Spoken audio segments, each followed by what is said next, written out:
no consumibles, y en el artículo 23 y 24 para lo que tiene que ver con el régimen de los servicios. Ahí vi que recién estaba poniéndose a grabar, así que voy a reiterar simplemente que estamos hablando del régimen de garantías y a lo largo de la clase vamos a tratar ese tema, vamos a tratar el tema de la rescisión, vamos a tratar el tema de la prescripción y el principio de consumo sustentable. Bueno, volviendo a lo que les estaba refiriendo, a partir del artículo 11 en adelante vamos a tener regulado lo que es el régimen de garantía sobre cosas muebles no consumibles, ¿sí? ¿Qué es lo importante de tener en cuenta con relación a esta regulación? Primero, poder diferenciarla de lo que era la regulación, ¿se acuerdan de los vicios rehabilitatorios? Que fue un tema que vimos también y trabajamos juntos para el parcial anterior. ¿Por qué? Porque el artículo 11 lo que les va a decir es que el consumidor, ¿sí?, y los sucesivos adquirentes van a gozar de esta garantía legal por defectos o vicios de cualquier índole, ¿sí?, aunque hayan sido ostensibles o manifiestos al tiempo del contrato. Entonces acá ya nos habla de una amplitud de defectos por los cuales nosotros vamos a poder invocar este régimen de garantía legal, ¿sí? Que sea legal significa que, obviamente, por más que las partes no lo acuerden, el consumidor va a poder hacer uso de estos artículos y va a poder reclamar por estos defectos o vicios que tenga el producto que adquirió. En cuanto a los plazos, la ley va a establecer un plazo de 3 meses cuando las cosas sean usadas y 6 meses para el resto de los casos, ¿no? Para cuando adquiramos un producto nuevo. Entonces tenemos un plazo de 3 y 6 meses. Estos plazos se consideran que son plazos mínimos, ¿sí? Convencionalmente se podrían extender, o sea, podríamos tener un régimen de garantías más amplio, pero no menor, ¿sí? Y tampoco es un derecho irrenunciable, no podrían las partes pactar que no vamos a tener un régimen de garantías al cual aplicar. Eso lo hace el carácter legal y el carácter protectorio también con el cual está previsto este sistema. Entonces, tenemos la amplitud en cuanto a los defectos. Obviamente ustedes van a ver que el artículo les habla de cuando haya una afectación a la identidad entre lo ofrecido y lo entregado, ¿no? Claramente el producto que uno adquirió no era lo que esperaba, no era lo que me habían ofrecido, no era lo que yo pretendía adquirir, o su correcto funcionamiento, ¿no? Puede ser que aparentemente, visualmente el producto tenga todas las características, pero cuando lo pongo en funcionamiento, esto no se adecúa a los estándares por los cuales yo lo adquirí. Imagínense, con esto, hoy en día, todos los equipos tecnológicos, esta idea del buen funcionamiento adquiere como mucha relevancia y la garantía, ¿no?, de los electrodomésticos y de todos los artefactos que vamos adquiriendo en el día a día. Importante que el artículo establece que en el caso de que se necesite hacer algún tipo de traslado, ¿no?, del bien para que la cosa sea reparada, eso va a estar a cargo de el proveedor, ¿sí? La invocación del régimen de garantía y justamente esta opción que tiene el consumidor de estar protegido no podría implicar un mayor costo respecto de eso. ¿Qué más establece la ley en relación a esto? El artículo 12 y 13 les va a hablar del servicio técnico, quienes están obligados a prestar este servicio técnico, y les va a hablar el artículo 13 de una responsabilidad solidaria.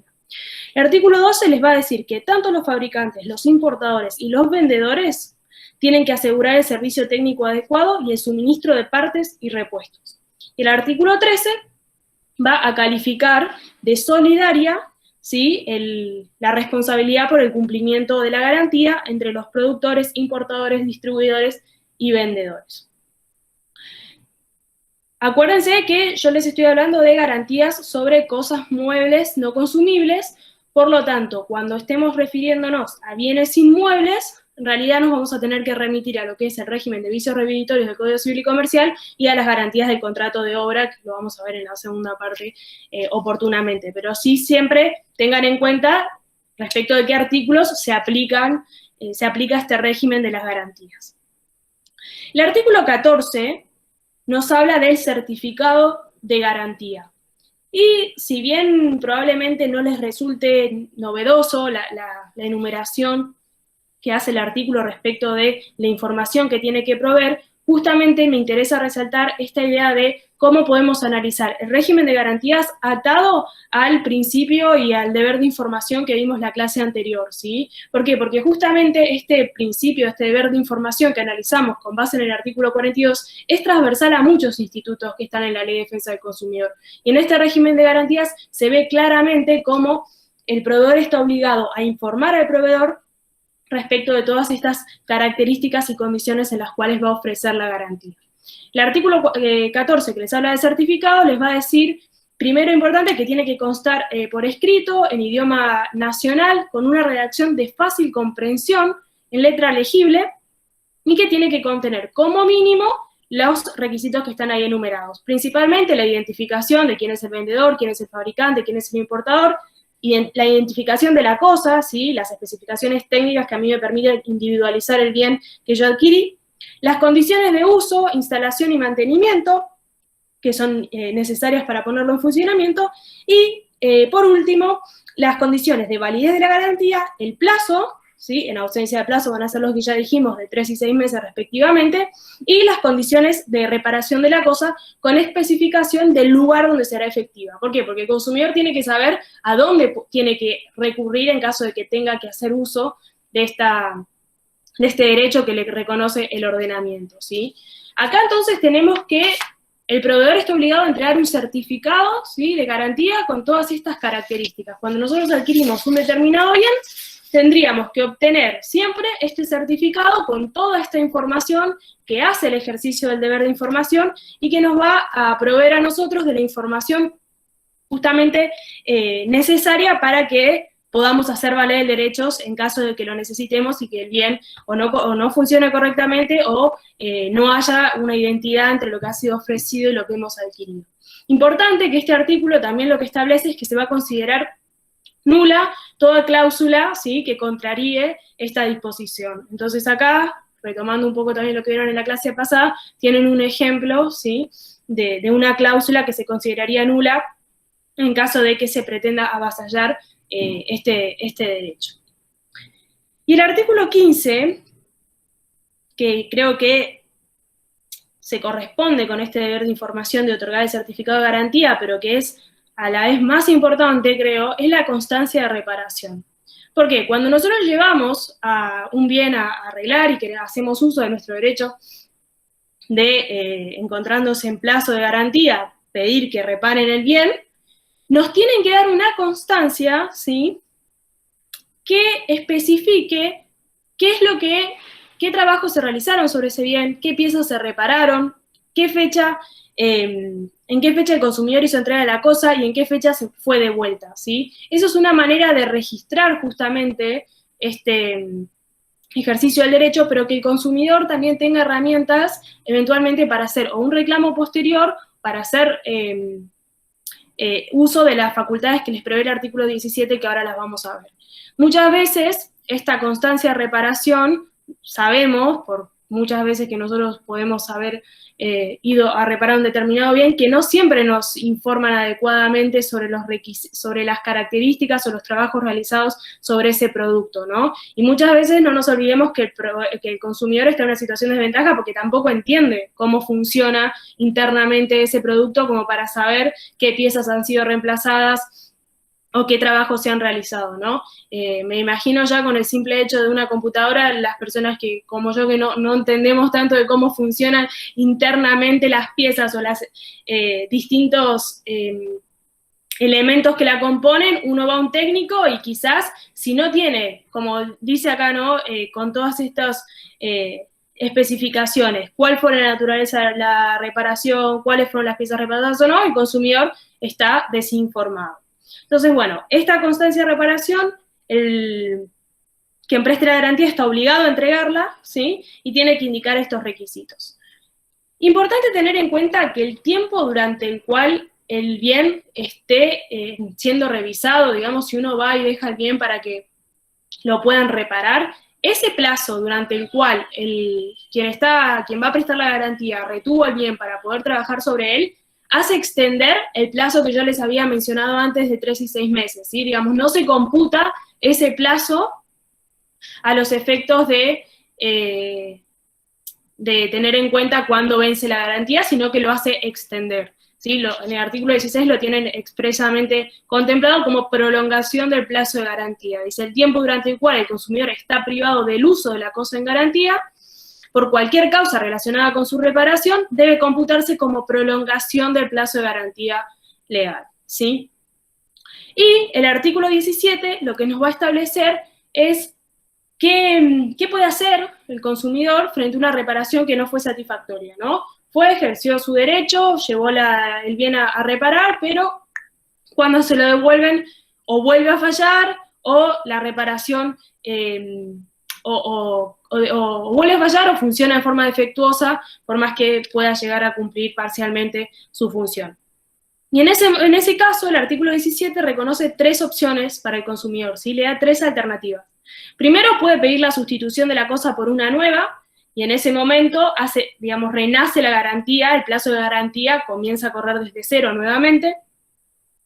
Puede devolver la cosa en el estado en el que se encuentre, a cambio de recibir el importe equivalente de las sumas pagadas, o puede obtener una quita, ¿sí? Proporcional del precio que ya pagó. Y el artículo aclara que todas estas opciones son sin perjuicio de la facultad de reclamar por daños y perjuicios, ¿sí? El artículo 18, finalmente, lo que les va a establecer es que la aplicación de todo este capítulo, esta sección relacionada con el régimen de garantías, no obsta a la existencia de la garantía por vicios rehabilitorios, que nosotros ya estudiamos en relación al Código Civil y Comercial, y el consumidor podrá optar por hacer valer una u otra facultad, ¿sí? Digamos, se le amplía el abanico de posibilidades y de fundamentos por los cuales reclamar, jamás es uno en detrimento de otro. Vemos que la ley regula en forma bastante estricta, ¿no? En lo que es el régimen de garantías, establece requisitos claros, está atravesado por todo lo que es el deber de información, la constancia de garantía, la constancia de reparación, el tema de los plazos, siempre acuérdense que son plazos mínimos, en todo caso pueden ampliarse, nunca disminuirse o renunciarse, y justamente lo que hacen es le dan un derecho al consumidor para poder reclamar en caso de que el bien adquirido tenga fallas o funciona de manera defectuosa o no se corresponda con las características que han sido oportunamente ofrecidas. En cuanto a lo que es la prestación de servicios, la ley, como les contaba, legisla el tema de la garantía de una manera un poco más flexible o más laxa en los artículos 23 y 24, sobre todo en lo que tiene que ver con relación al plazo, porque va a establecer un plazo de 30 días, ¿sí?, siguientes a la fecha en que concluyó el servicio, y, bueno, obviamente establece que si se invoca el defecto en estos 30 días desde que se prestó el servicio, el prestador está obligado a corregir las deficiencias o defectos o a reformar o reemplazar los materiales y productos utilizados sin costo adicional de ningún tipo para el consumidor. Pero bueno, claramente vemos que se establece un plazo muchísimo menor y además lo que establece es que puede ser renunciable por escrito, porque la primera parte dice salvo previsión expresa y por escrito en contrario, ¿sí? Sí, los otros plazos son 3 y 6 meses, los tienen en el artículo 11. 3 meses cuando se trate de bienes muebles usados y 6 meses en los demás casos, ¿sí? Y siempre, obviamente, convencionalmente, el vendedor, el fabricante, el proveedor van a poder ampliar esos plazos, nunca reducirlos. En el caso de servicios, la ley contempla 30 días desde que se prestó el servicio y está esta aclaración de que puede ser renunciable por escrito. Cuando ustedes lo lean de la doctrina van a ver que todos los autores establecen que por más que diga que se pueda renunciar por escrito, eso no obsta a que igual el consumidor va a poder reclamar por daños y perjuicios, ¿sí? O sea, que no tenga la posibilidad, en caso de que haya renunciado por escrito, de invocar el régimen de garantías, de ninguna forma va a impedir que reclame por daños en caso de que efectivamente el servicio no haya sido prestado en forma satisfactoria. Y el artículo 24 les va a hablar otra vez, digamos, de la documentación, ¿sí?, de la garantía. Entonces dice, la garantía sobre un contrato de prestación de servicios debe documentarse por escrito, y ahí nuevamente el deber de información de hacer constar quién va eventualmente a responder por la garantía, en qué a quién tiene que contactarse, cuál es la individualización del trabajo realizado y el tiempo de vigencia, ¿sí? En definitiva, lo que es importante del régimen de garantía son los plazos, que ustedes puedan asociarlo y tener presente en realidad este deber de información, ¿sí?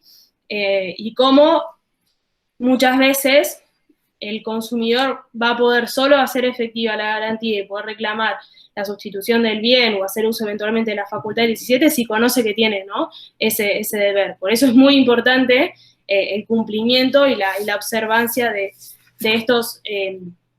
estas constancias de documentación del certificado de garantía, y lo mismo de las constancias de reparación del artículo 15.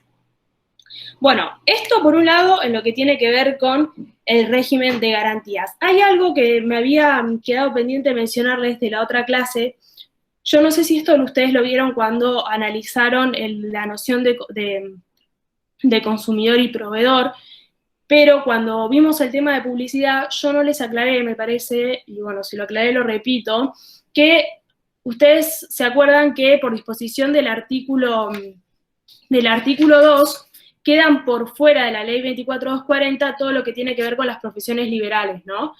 Pero en lo que tiene que ver con el régimen de la publicidad, sí van a quedar alcanzados, ¿sí? Esa es una aclaración importante, me parece, porque muchas veces, digamos, la doctrina es unánime y la propia ley establece que las profesiones liberales quedan fuera. Ustedes cuando esto lo lean, si lo leen del libro de Borda, ahí está aclarado el fundamento y les explica muy bien cómo el rol de los colegios profesionales, ¿no? Para justamente regular esas actividades y cómo siendo actividades que a través de las cuales asumen obligaciones de medios y no de resultados, bueno, cómo por un montón de fundamentos quedan por fuera de lo que es la previsión de la ley 24240. Pero sí quería aclararles esta idea de la publicidad, porque la pasamos un poco rápido si es que la dijimos, y acuérdense entonces que el artículo 2 les establece, ahí voy a leer el chat, el artículo 2 les establece, ¿no? No están comprendidas en esta ley los servicios de profesionales liberales que requieran para su ejercicio título universitario y matrícula otorgada por colegios profesionales reconocidas oficialmente o autoridad facultada para ello, pero sí la publicidad que haga de su ofrecimiento, ¿sí? Entonces, eso es ahí está, perfecto. Entonces, la publicidad sí va a estar alcanzada por todas estas características que mencionamos la clase pasada, el 1101, todas las condiciones de cómo no tiene que ser la publicidad para no considerarse abusiva, etc. Esa era una aclaración que les quería hacer antes de avanzar con lo siguiente. ¿Hasta acá me van entendiendo?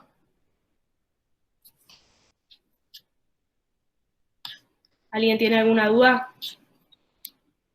Sí, perfecto, bien. Bueno, perfecto. Avanzamos con modos de rescisión. Acá, modos de rescisión, obviamente la rescisión como una de las formas, ¿no?, de extinción de contrato, esto ya lo vimos, ¿no?, la regulación en el 1077 en forma general. La idea ahora es analizar qué nos trae de nuevo la 24240 en relación a ese aspecto.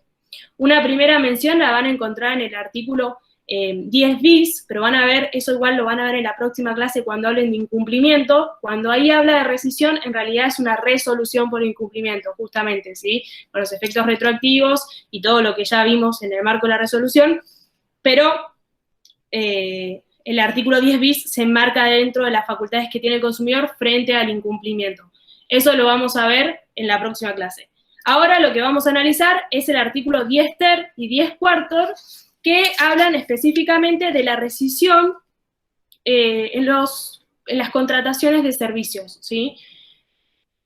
El artículo 10 ter específicamente se titula modos de rescisión y les establece: cuando la contratación de un servicio, incluidos los servicios públicos domiciliarios, haya sido realizada en forma telefónica, electrónica o similar, podrá ser rescindida a elección del consumidor usuario mediante el mismo medio utilizado en la contratación.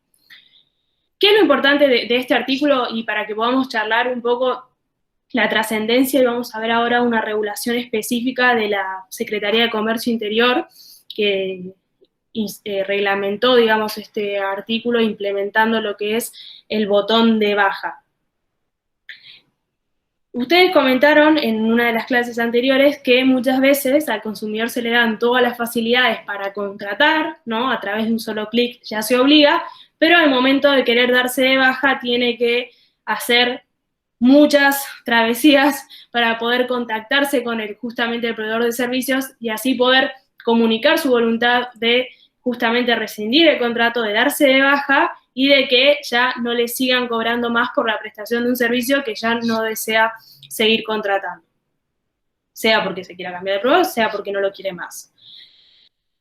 Este artículo justamente está facultando al consumidor a que pueda hacer uso de ese derecho del mismo modo que el proveedor le ofreció para contratar, ¿sí? Entonces, si lo pudo hacer a través de internet sin contactarse con ninguna otra persona, entonces después no le tienen que exigir que se comunique telefónicamente con alguien de la empresa para poder darse de baja, ¿sí? Lo mismo, si pudo contratar sin ir a una oficina, lo mismo tiene que poder, del mismo modo tiene que poder darse de baja de ese servicio.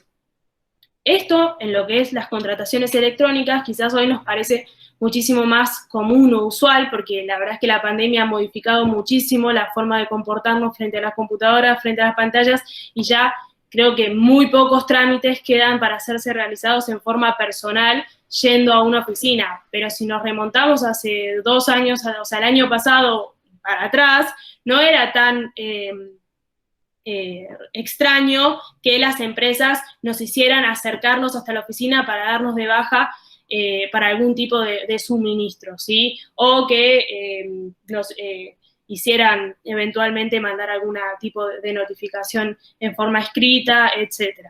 Entonces, creo que lo principal es primero ver cómo se le reconoce al consumidor la facultad de rescindir utilizando el mismo medio y pensar de esa manera todas las complicaciones y las características que trae aparejado el comportamiento del consumidor en los entornos digitales. El artículo lo que les va a decir en la segunda parte es que la empresa tiene que, dentro de las 72 horas, remitirle al consumidor una constancia fehaciente, ¿sí?, de que ha sido receptado su pedido para darse de baja, para rescindir el contrato. Y que esta disposición, digamos, esta facultad que tiene el consumidor de poder rescindir del mismo modo que contrató, tiene que ser informada al consumidor a través de las facturas o las comunicaciones que el proveedor regularmente envía al consumidor. Este artículo se complementa con el que sigue, que lo que establece es la prohibición de que se cobren penalidades, mes de preaviso o costos adicionales para darse de baja, ¿sí? El consumidor debe poder darse de baja sin tener que pagar ninguna otra cuestión, sin obligación de tener que hacer un preaviso y pudiendo ejercer su derecho a partir del mismo momento en el que llame, sin que le tengan que decir, bueno, te tengo que cobrar este mes hasta que finalice o tengo que añadir tal o cual concepto para darte de baja. No, el artículo es claro, ¿sí?, de que no puede haber ningún cobro de esta naturaleza.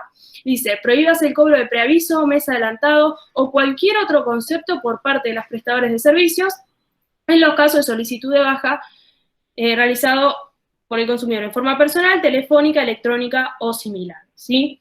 Entonces, estos dos artículos son muy importantes y se complementan con una resolución de la Secretaría de Comercio Interior, que es la resolución 316 del 2018, que instaura esto que yo les mencionaba recién, que es el botón de baja, ¿sí? ¿Se acuerdan que la clase pasada nosotros mencionamos el botón de arrepentimiento? ¿Se acuerdan? Relacionándolo con el artículo 34 y la facultad de revocar la aceptación en las contrataciones realizadas a distancia. Este botón de baja, la resolución, como les decía, es la 316 del 2018, está regulado en forma muy parecida en el sentido de lo que establece es que en las páginas de inicio, ¿sí?, de las páginas web de las empresas que brinden servicios, tiene que publicarse un link de fácil acceso que sea el botón de baja y a partir del cual el consumidor pueda justamente rescindir el contrato y manifestar esta voluntad de querer dejar de ser usuario de ese servicio y reglamenta este botón de baja diciendo que tiene que ocupar un lugar fácil, visible, que tiene que estar en un lugar destacado, que no puede implicar redireccionarse a otra página, ¿sí? establece asimismo, por ejemplo, la obligación de los proveedores de establecer un registro, ¿sí?, de todas estas solicitudes, en el sentido de que las empresas tienen que tener el registro del número de cliente, el número justamente de reclamo, y lo que es importante es que establece que en un plazo de 24 horas le va a tener que informar al consumidor el número, ¿sí?, el número de solicitud de baja, ¿sí? Eso le establece un plazo de 24 horas. Y esto le da seguridad al consumidor. ¿Por qué? Porque también ya, digamos, si dentro de las 24 horas le es informado este número de reclamo, de seguimiento de trámite, de solicitud de rescisión, en realidad, bueno, ya va a tener la certeza de que su pedido ha sido receptado y eventualmente seguirá los carriles hasta que se facture el servicio hasta ese día, etcétera, y eventualmente pague el saldo y pueda darse de baja. Pero la resolución, si ustedes leen los fundamentos, es bastante ilustrativa en el sentido de que explica claramente cómo, frente al análisis de los reclamos que se venían dando en materia de la Dirección de Defensa del Consumidor, dice que los principales reclamos venían tanto por el lado de los reclamos por las contrataciones a distancia, como las dificultades que presentaban los consumidores para poder darse de baja de los servicios. Entonces, con la implementación de este botón de baja y esta mayor exigencia en el sentido de que tiene que ser un trámite fácil, que tiene que ser un trámite claro, que tiene que ser veloz y que justamente dentro de las 24 horas le tienen que informar al consumidor por estos medios electrónicos cuál es su número de solicitud de rescisión, en definitiva lo que hace es implementar medidas para que sea más eficaz el derecho y para que se prevenga, digamos, son medidas de prevención para evitar llegar a un conflicto, ¿sí? Entonces, en definitiva, son distintas políticas que se llevan adelante para facilitar el ejercicio del derecho y para intentar prevenir el eventual conflicto de un consumidor que vea que no obtiene la respuesta adecuada frente a su pedido de rescisión, que le quieren eventualmente cobrar algún costo adicional, etc. Lo que es importante es, bueno, obviamente en esa resolución lo que se establece es que el incumplimiento, ¿no?, a esta obligación de tener un botón de baja o este link en las páginas de inicio va a significar un incumplimiento de la ley 24240, entonces va a poder ser pasible la empresa de las sanciones allí previstas, pero en los anexos, ¿sí?, de esa resolución les va a establecer el detalle de cuáles son las empresas de servicios que están obligadas a justamente implementar este botón de baja. Originalmente, esta resolución 316 del 2018 hacía referencia nada más a los servicios de telefonía fija, móvil, internet o radiodifusión, ¿sí?, por suscripción. Pero este año, el 8 de septiembre, se dictó la resolución 271 del 2020, por el cual se amplió ostensiblemente el número de actividades que iban a estar incluidas incluidas en el anexo y por tanto obligadas a implementar este botón de baja, y se incluyó los servicios de medicina prepaga, la suscripción a diarios y revistas en soporte papel o digital, la suscripción a base de datos, los servicios de asistencia al viajero, los servicios de clubes, gimnasios, estas obligaciones a donar periódicamente, ¿sí?, por débito automático a fundaciones o asociaciones, y los servicios de seguridad y alarma por una resolución más reciente.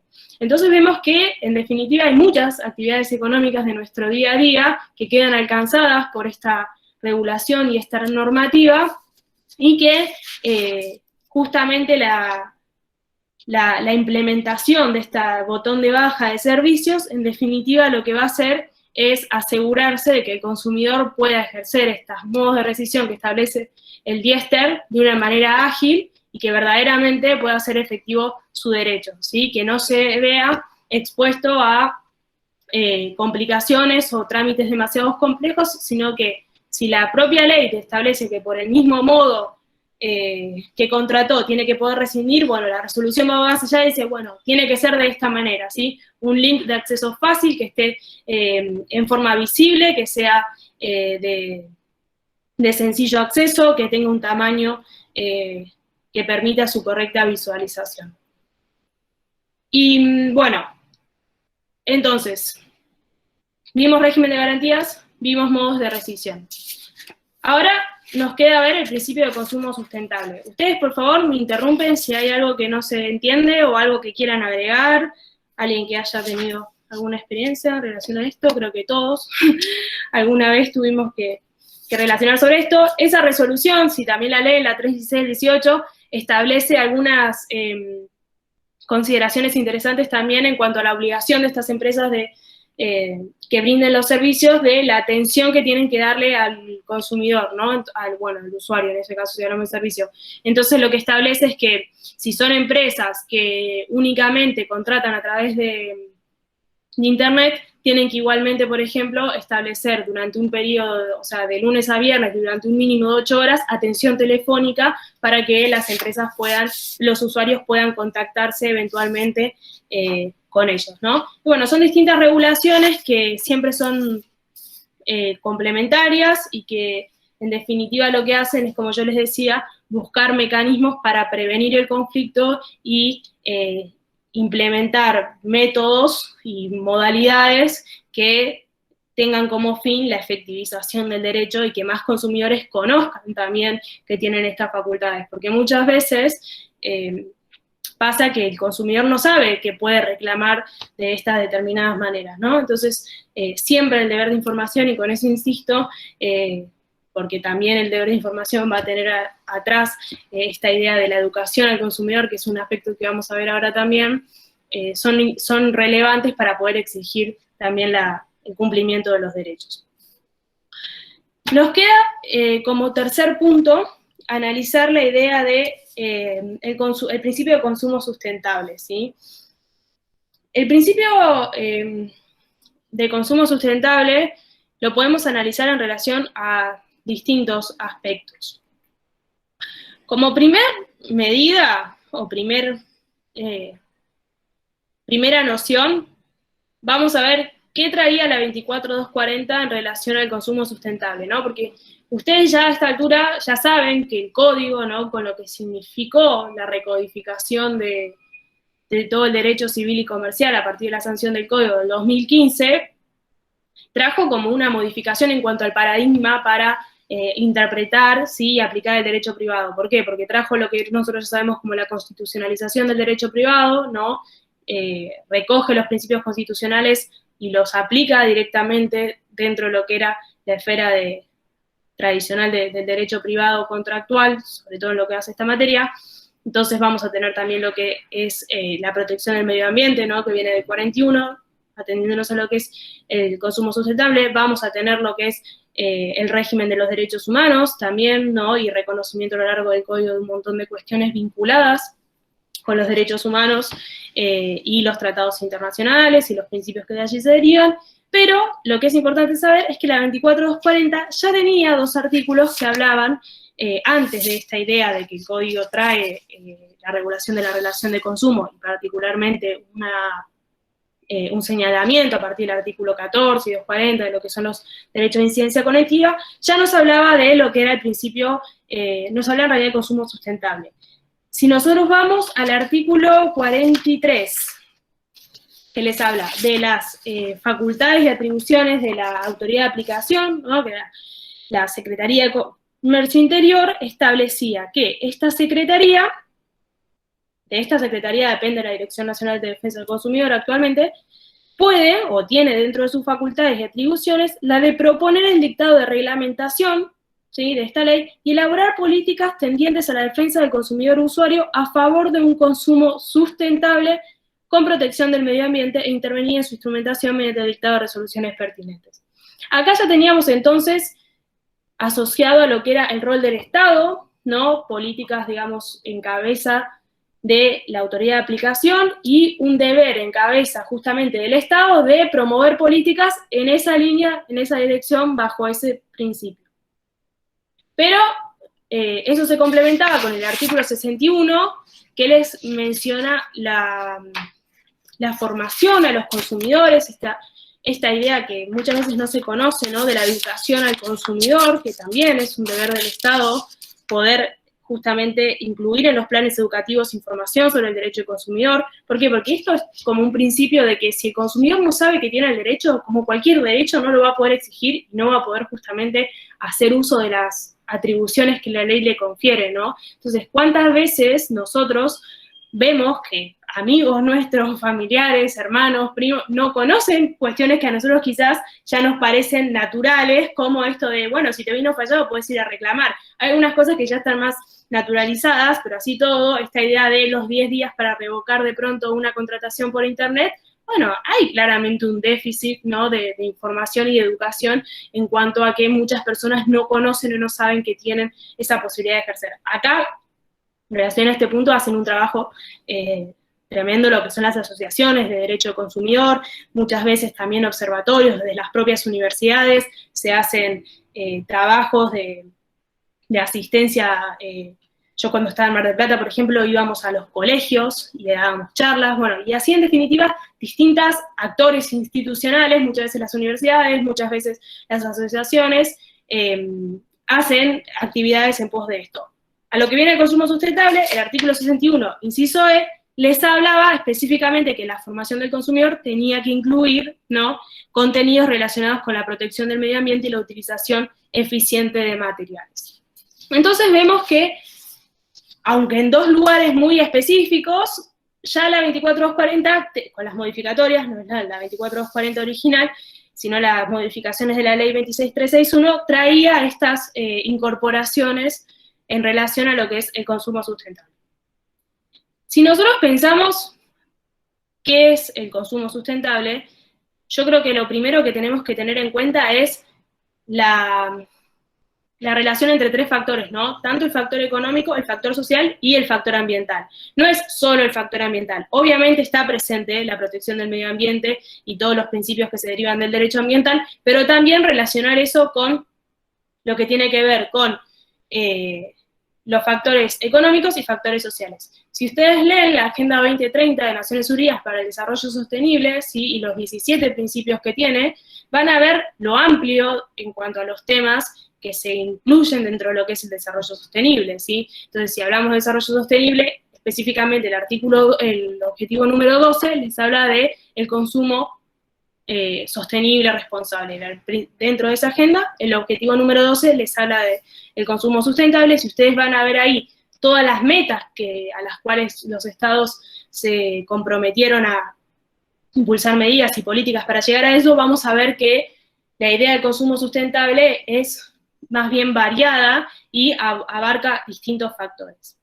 Si nosotros nos vamos a una definición más bien técnica, el Programa de Naciones Unidas por el Medio Ambiente les va a definir lo que es el consumo sustentable, ¿sí?, y justamente va a hacer referencia a la comercialización de bienes y servicios que atiendan a las necesidades básicas, proporcionando una mejor calidad de vida en cuanto minimizan el uso de recursos naturales y materiales tóxicos, como también la protección de la producción de residuos y la emisión de sustancias que polucionan en la vida del producto o servicio, teniendo en miras no solo las necesidades de las generaciones presentes, sino las futuras. Entonces, tenemos esta idea de que hay que satisfacer los intereses de las generaciones presentes sin comprometer las futuras. Tenemos la idea de gestión de recursos naturales, de disminución de residuos y de desechos tóxicos, y tenemos, obviamente, la protección del medio ambiente y de los recursos naturales como un factor esencial.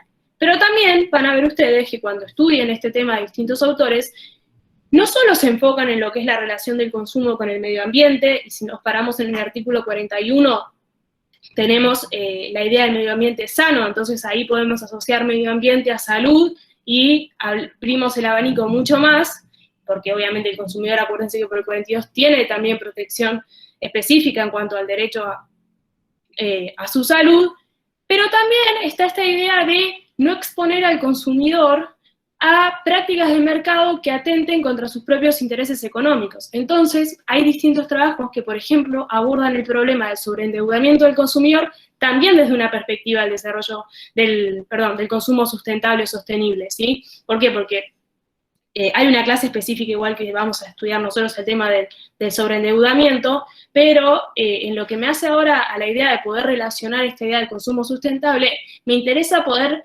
transmitirles esta idea de que no se queden con, bueno, sí es solo la protección del medio ambiente y que sean métodos de comercialización y de producción respetuosos de los recursos naturales, que obviamente eso está, pero también ponerlo en juego con los factores sociales y con los factores económicos. ¿Por qué? Porque la idea de un consumidor que pone en crisis su propio patrimonio, que atenta contra sus propios intereses económicos por la propia mecánica del mercado, también puede analizarse dentro de lo que se llama el consumo sustentable, ¿sí? Las directrices de Naciones Unidas para la protección del consumidor, que ya las hemos mencionado en distintas clases, que son del año 85, pero han sido revisadas, y la última versión es la del año 2015, también tiene un capítulo referido a lo que es el consumo sustentable, y va a hacer hincapié en todas estas cuestiones que venimos hablando de tener en cuenta la protección ambiental, ¿sí?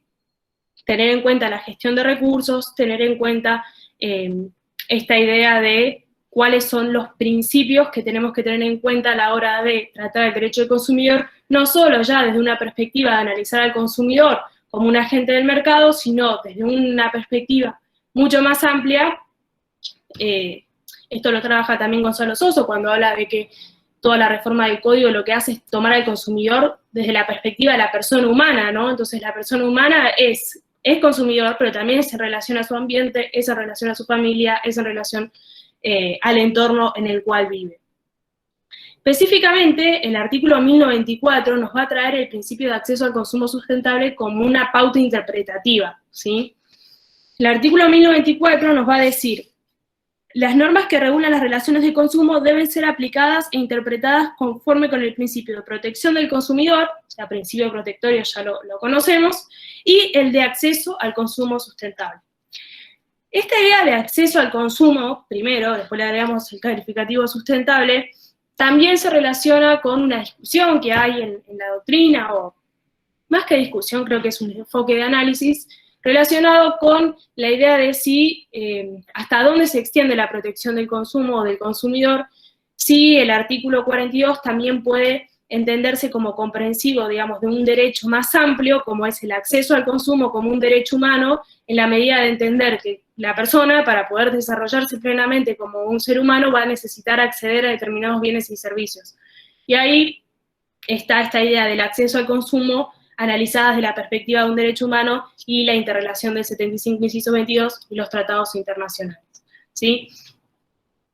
Entonces, tenemos consagración normativa del principio de desarrollo, de consumo sustentable, tenemos pautas interpretativas a nivel internacional, como les decía, el Programa de Naciones Unidas para el Medio Ambiente, tenemos las directivas de Naciones Unidas de Protección al Consumidor, que también hacen referencia al consumo sustentable, tenemos la Agenda 2030 de Naciones Unidas, que en el Objetivo de Desarrollo Sostenible número 12 también nos habla de este tema, y la idea ahora es analizar, bueno, a la luz de internamente de lo que es el sistema de derecho del consumidor, qué consecuencias tiene esta idea de traer el principio de consumo sustentable al marco del derecho de consumo. Y creo que lo podemos analizar en relación a 4 puntos. Primero, analizarlo en relación a lo que tiene que ver con la publicidad, ¿sí? ¿Por qué? Porque esta idea del consumo sustentable va a significar una pauta valorativa, ¿sí?, para poder analizar el carácter abusivo de la publicidad. Para eso nos vamos a valer del artículo 1101, del inciso C, que ya lo vimos, ¿se acuerdan que era ese artículo que establecía que se iba a considerar abusiva la publicidad que fuera, iba a calificar justamente como contraria a derecha a esa publicidad que fuera abusiva, discriminatoria o induciera al consumidor a comportarse en forma perjudicial para su salud o su seguridad, ¿no? Entonces, esta idea de analizar estos principios constitucionales de la salud y la seguridad del artículo 42, relacionándolos con el principio de protección ambiental y el consumo sustentable, nos va a dar una pauta interpretativa interesante. Y específicamente, el artículo 81, inciso I, de la Ley de Medios Audiovisuales, que es la Ley 26.522, lo que establece es que los avisos publicitarios no inducirán a comportamientos perjudiciales al medio ambiente, ¿sí? Entonces, tenemos esta idea de que el principio jurídico de acceso al consumo sustentable se puede tener en consideración para el momento de evaluar la publicidad y teniendo en cuenta estas ideas y esta vinculación fundamentalmente del medio ambiente con la protección del medio ambiente sano, con la protección de la salud, y también vamos a hablar de la seguridad del consumidor, entonces esta idea de la regulación de la publicidad podemos tener en consideración el principio de acceso al consumo sustentable como una pauta valorativa. El segundo aspecto tiene que ver con las prácticas comerciales en general, ¿sí? Este principio de acceso al consumo sustentable nos va a permitir analizar las prácticas comerciales y ver si hay una práctica comercial abusiva teniendo en consideración este parámetro. Ustedes seguramente han escuchado hablar de la obsolescencia programada, por ejemplo, ¿no? Entonces, esta práctica de la obsolescencia programada claramente atenta contra los intereses económicos del consumidor que sabe que el celular tiene una vida útil a medida que uno va descargando actualizaciones, llega un momento en que ya demasiado lento no sirve más y necesitamos uno nuevo. Pero también, además de analizarlo con relación a los intereses económicos del consumidor y esta idea que hablábamos recién de eventualmente poder vincularlo con las nociones de sobreendeudamiento y cómo es el comportamiento del consumidor frente al mercado, también la obsolescencia programada claramente tiene un impacto en el medio ambiente. ¿Por qué? Porque ¿a dónde van todos esos productos que ya no se utilizan? ¿Qué regulaciones tenemos en cuanto a los desechos? ¿Qué posibilidades o qué obligaciones tienen las empresas en cuanto a lo que es el control, ¿no?, de las emisiones o de las consecuencias que tiene ese desperdicio o ese caudal de bienes que ya justamente no dejan de funcionar? Bueno, toda esa mirada, si nosotros la analizamos a partir de lo que es el carácter abusivo, ¿no?, de las prácticas comerciales, teniendo en cuenta este principio del acceso al consumo sustentable, claramente tenemos una visión muchísimo más amplia y más protectoria que si la dejáramos a un lado. Ahí veo que están preguntando. Sí, exactamente, Ley 26.522, el artículo 81, inciso I. Es a modo de ejemplo, pero les puede ser útil para saber. Sobre todo, mi idea es que me gustaría que no se vayan con una idea de que el principio del acceso sustentable es una idea tan abstracta que no puede tener implicancias prácticas reales, sino que claramente conocerlo y saber qué significa y qué alcances tiene nos permite tener un conocimiento más preciso de institutos que son de orden más común o habitual, ¿sí?, como pueden ser esta idea de las prácticas comerciales, de la publicidad. Vamos a ver también que esto tiene, el principio del acceso al consumo sustentable también tiene un impacto en lo que es el deber de información, ¿sí? ¿Por qué? Porque el consumidor va a poder entonces exigir información relacionada, por ejemplo, a los mecanismos de producción, ¿sí?, de qué tan respetuosos sean con el medio ambiente los distintos métodos o procesos productivos de las empresas. Piensen acá todo lo que tiene que ver con el empaquetado, con los cuántos consumidores ya eligen marcas, ¿no?, que sean amigables con el medio ambiente, que presenten sus productos de una manera en envases que son biodegradables o que luego sirvan para, por ejemplo, eventualmente compostar, digamos. Hay marcas que toman esta idea del principio del consumo sustentable como un valor en sí mismo y ya diseñan su mercado, ¿no?, a través de esta idea. Lo interesante es el poder ver cómo en realidad todos los consumidores deberían poder estar informados respecto de qué impacto tienen los distintos mecanismos productivos o este producto que nosotros vamos y adquirimos en el supermercado, justamente, qué impacto tiene en el medio ambiente, cómo son los mecanismos, ¿no? Hay mucho para trabajar en relación a esto del deber de información frente al principio de protección del medio ambiente y en particular del consumo sustentable, ¿no? Todo lo que significa el consumo sustentable, bueno, en el deber de información, si nosotros nos ponemos a pensar, quizás desconocemos gran parte de lo que nos gustaría saber para poder elegir un producto u otro, por ejemplo, ¿no? Acá creo que hay también un fuerte impacto de lo que es la educación, en el sentido de que son temas que obviamente están en agenda, pero que muchas veces quedan relegados por prioridades más urgentes, ¿no? En la realidad que nos toca vivir. Entonces, de pronto, si nosotros miramos países más avanzados, quizás ya llevan muchísimo más tiempo y hay distintas leyes que establecen distintas cuestiones. Pero si lo pensamos en los alimentos, lo mismo, digo, ¿qué información tenemos en los alimentos que consumimos en cuanto a, no sé, el uso de recursos, mismo la composición alimentaria? Hoy hay un debate en el Congreso respecto a la ley de etiquetado, por ejemplo, ¿no? Para que nosotros podamos conocer cuál es de forma más clara la composición de los distintos alimentos. Bueno, todo eso que hace al deber de información, claramente el principio del acceso al consumo sustentable lo redimensiona y establece un montón de otras variables a tener en cuenta a la hora de que nosotros contemplemos este deber de información. Y además debemos sumar lo que es ¿no? la función preventiva de los daños colectivos al medio ambiente, que también es un principio, el principio precautorio que viene del derecho ambiental, también es importante. Y en ese sentido, también podemos hablar de una proyección, ¿no? de este principio del acceso al consumo sustentable con la obligación de seguridad, ¿no? Y esta idea que hablamos antes de el medio ambiente sano, asociado también a la idea de la protección de la salud y la seguridad del consumidor. Claramente tenemos ahí un aspecto a tener en consideración. La idea es que ustedes básicamente sepan que en el 1094 está receptado esta idea del principio del acceso al consumo sustentable, ¿sí? Vean las distintas aplicaciones y consecuencias que puede tener en la práctica, y después intenten pensar los distintos institutos que fuimos viendo, el deber de información, el deber de seguridad, la publicidad, las prácticas abusivas, cómo se amplía, ¿no?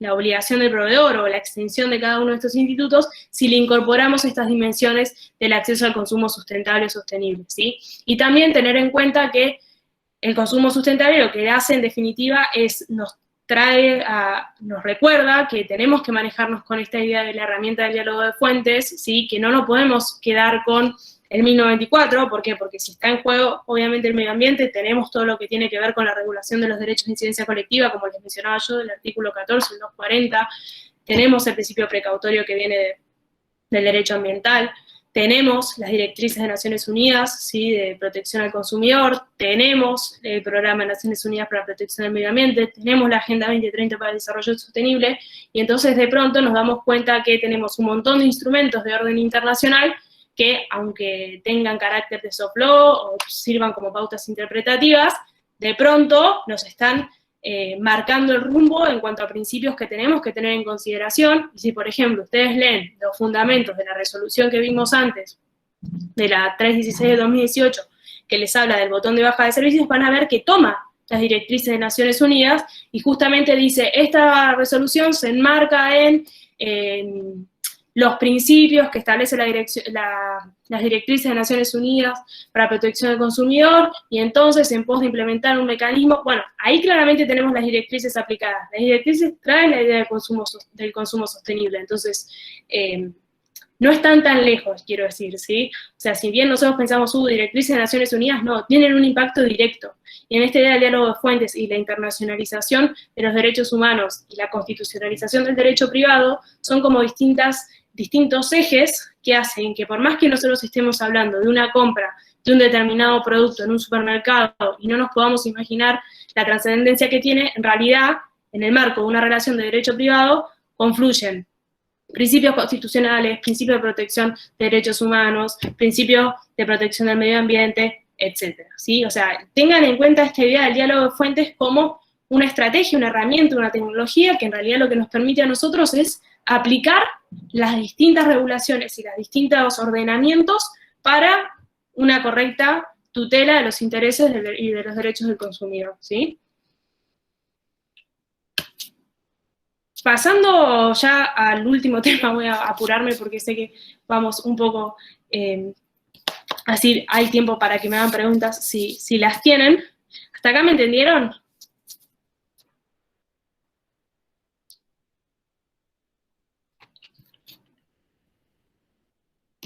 Bien, sí, ahí me dicen que sí. Yo si no sigo hablando parece que estoy sola. Perfecto. Bueno, vamos al último punto entonces, que tiene que ver con la prescripción. ustedes van a ver que tenemos en el artículo 50 de la Ley de Defensa del Consumidor regulado lo que es la prescripción, ¿sí? Acá entiendo que todos están estudiando un libro actualizado, pero ojo que este artículo fue modificado, ¿sí?, con la reforma del código, y tenemos que tener en cuenta la redacción anterior para entender en qué lugar estamos en este momento. El artículo 50, hoy como está regulado, solo dice, las sanciones emergentes de la presente ley prescriben en el término de 3 años, ¿sí? Como nos está hablando de sanciones, no nos está hablando de acciones judiciales ni administrativas, simplemente sanciones. ¿Qué sanciones se refieren? Las sanciones que puede aplicar la autoridad de aplicación específicamente para sancionar a una determinada empresa por incumplir la ley, ¿sí? Está en el artículo 47, las distintas sanciones. Pero no hablamos de las acciones judiciales, que son las que quizás a nosotros nos interesan para, en todo caso, poder exigir o el resarcimiento de daños o eventualmente la acción de cumplimiento. Y acá partimos del presupuesto de lo que ya vieron con Walter respecto a las distintas teorías que hay en cuanto a cómo quedó configurado el régimen de la prescripción en el Código Civil, ¿sí? Entonces, por cómo está redactado hoy el artículo 50, nosotros tenemos que ir al régimen de prescripción general del Código Civil y Comercial. ¿Por qué? Porque antes el artículo 50 establecía, justamente decía, las acciones judiciales, administrativas y sanciones prescriben al término de 3 años. La 26994 saca la referencia a las acciones judiciales y administrativas y solo quedan las sanciones, ¿sí? Entonces, hoy por hoy tenemos que ir, en principio, a la regulación general del Código Civil y Comercial y dejar lo que es el artículo 50 para lo que es el régimen de sanciones. Hay una discusión, y acá es importante tener en cuenta por qué hago este raconto previo, en cuanto a la aplicación del régimen de seguros, ¿sí?, y el plazo de 1 año que establece el artículo 58 de la Ley 17.418, que justamente lo que establece es que las acciones fundadas en el contrato de seguro prescriben en el plazo de 1 año, ¿sí?, contado desde que la obligación es exigible. ¿Qué pasa? Antes de la Ley 26994, el artículo 50 de la Ley de Defensa del Consumidor aclaraba que en caso de que hubiera más de un plazo que se pudiera aplicar a este determinado ejercicio de la acción, se iba a aplicar el plazo que fuera más favorable al consumidor, ¿sí? Y establecía una pauta interpretativa, entonces muchos lo que decían es que vigente el artículo 50 con los 3 años que estaban antes para todo. Y el artículo 1 de la Ley de Seguro decía, como el artículo 50 dice que se va a aplicar el plazo más favorable para el consumidor, va el plazo de 3 años de la 24.240 en contraposición a el plazo de 1 año de la Ley de Seguros, ¿sí? Se reforma la Ley 24.240 por la 26.994, que es la ley y la sanción del Código Civil, y tenemos Código Civil y Comercial, Ley de Defensa del Consumidor, que no hace referencia a las acciones judiciales, 1 año la Ley de Seguros. Y entonces se renueva la discusión. ¿Por qué? Porque lo que se interpreta es que la Ley de Seguros es una ley especial y que obviamente el Código Civil y Comercial es una ley de carácter general. Entonces, ustedes saben que una ley especial prevalecería, en principio, por sobre una ley general. ¿Cómo conjugamos eso con el principio protectorio en favor de defensa del consumidor? Que nace del artículo 42 de la Constitución Nacional. Voy a leer el chat. ¿Qué artículo y qué ley es la de plazo de 1 año? Es la Ley de Seguros, que es la Ley 17.418, y es el artículo 58.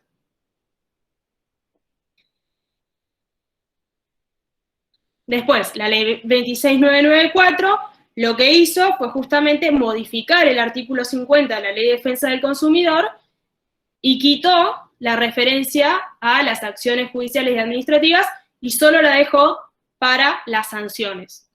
Entonces, nosotros nos olvidamos del artículo 50 de la Ley 24.240 y hoy tenemos que discutir si aplicamos el régimen de prescripción del Código Civil y Comercial o el régimen más específico de la Ley de Seguros. Esto en el caso, obviamente, de que estemos hablando de un contrato en el marco de un seguro, ¿sí? O sea, obviamente en todo el resto de los casos de la Ley de Defensa del Consumidor, que no esté implicado un vínculo contractual enmarcado en la Ley de Seguro, esta discusión queda a un lado. Pero bueno, la principal discusión que se da, o una de las principales discusiones que se da en el marco de prescripción en materia de consumidor, es qué pasa entre esta colisión entre lo que es lo que está previsto en el Código Civil y Comercial y la Ley de Seguros, ¿sí?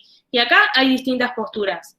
Quienes reclaman, como yo les decía, la preeminencia de la Ley de Seguros, se van a parar en que esto tiene que ver con, digamos, el plazo exiguo de un año tiene que ver con el propio funcionamiento de cómo se administran las aseguradoras en cuanto a las reservas, que eso no es tan relevante, pero principalmente desde el plano normativo van a decir esto es una ley especial y bajo ningún punto de vista puede una ley general imponerse por sobre una previsión de tipo más específico. Además dicen el Código Civil y Comercial pudo reformar esto o aclararlo, no lo hizo, y sobre todo se basan en que el artículo 25, 30, esperen que se los quiero decir exactamente, 2532 dice que, digamos, es el que inaugura, ¿no?, la sección de prescripción del Código Civil y Comercial,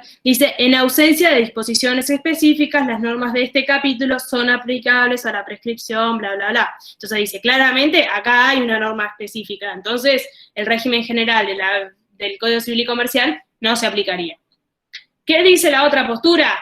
No, esto en realidad hay que aplicar el plazo más favorable al consumidor. ¿Por qué? Porque por el artículo 3 de la 24240, al 37 de la 24240, el 1094 que vimos recién y el 1095, sumado al artículo 42 de la Constitución Nacional, al principio pro homini, al principio pro consumidor, al principio de progresividad y no regresión, si nos enmarcamos lo que tiene que ver con el régimen del acceso al consumo en el marco de los derechos humanos, etcétera, claramente hay que estar a la interpretación más favorable, y la interpretación más favorable es estar a las previsiones del Código Civil y Comercial, ¿sí? Entonces, tenemos básicamente esa discusión en la doctrina.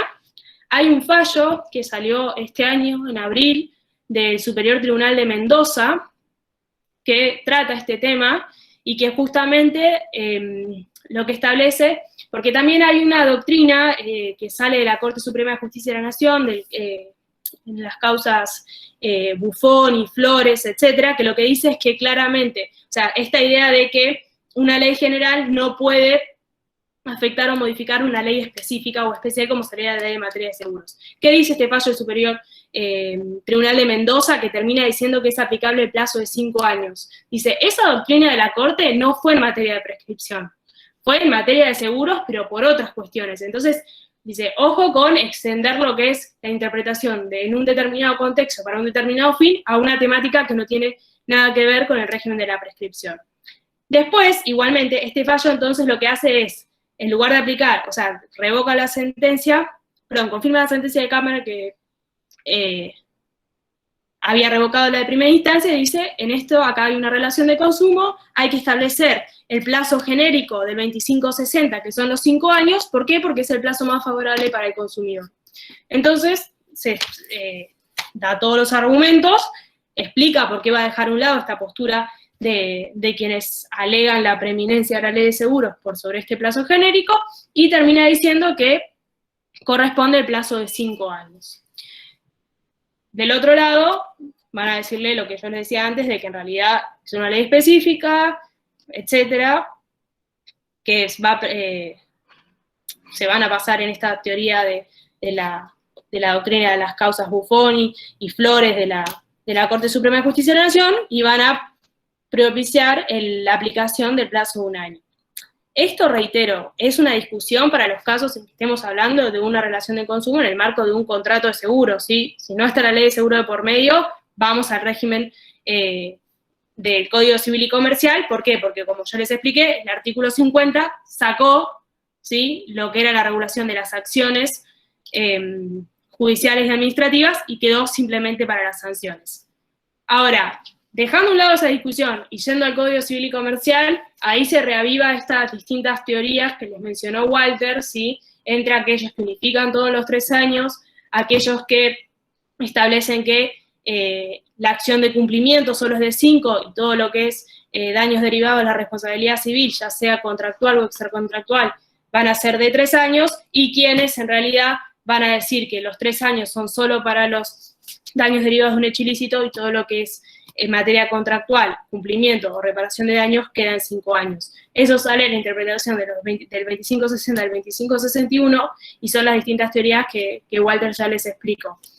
Pero bueno, lo importante era que supieran esto, de que el 50 fue reformado con el Código Civil, con la sanción del Código Civil y Comercial, que se quitó de la regulación en el marco de la 24240 lo que era la prescripción de las acciones judiciales, y que entonces tenemos el régimen general del Código Civil y Comercial y ver cómo se relaciona eso con la previsión específica en la ley de seguros, ¿sí? Y después obviamente va a haber otros plazos de prescripción específicos de cada tipo de obligación, pero en líneas generales era eso. Así que bueno, esos eran los temas que tenía para hoy. Estamos en... Ya estoy hablando hace mucho, así que nada, estoy disponible para si tienen alguna pregunta, y si no, me quedo a disposición para lo que necesiten por el grupo de WhatsApp o por correo. Gabriel, no sé si querés agregar algo, te veo ahí. Bien, bueno, nada, los saludo a todos, que tengan un lindo día y cualquier... Profe. Sí. Sí, perdón, yo tengo una pregunta, no respecto a este tema, sino en tema bibliografía. Sí. En el tema de derechos del consumidor, que estuvimos viendo todo esto de contrato de consumo, relación de consumo, en el libro de Borda no habla mucho, no encuentro, o sea, sí habla de contrato de consumo y relación de consumo, pero todos estos temas, quería saber si podía recomendar alguna bibliografía para complementar. El tema de garantías lo tienen, está desarrollado, eso lo tienen seguro. Les acerco, si quieren, algún artículo que hable de consumo sustentable para que lo tengan. Y de todas maneras, supongo yo que, no sé si tienen algo más subido en el campus, no, que haya quedado del cuatrimestre pasado en relación a este tema, digo, a consumidor en general, pero en principio en el libro de Borda si tienen regulada una parte, tienen un capítulo entero que habla de esto, y si quieren les acercamos algún otro material, se lo paso a Martín y que él lo suba al campus para que también tengan alguna otra fuente de consulta. Pero si no, también pueden buscar algún otro libro que tengan acceso a través del campus de la biblioteca digital, que tienen acceso a los portales. Ahí también pueden conseguir material de distintos autores. Ok, gracias. De nada.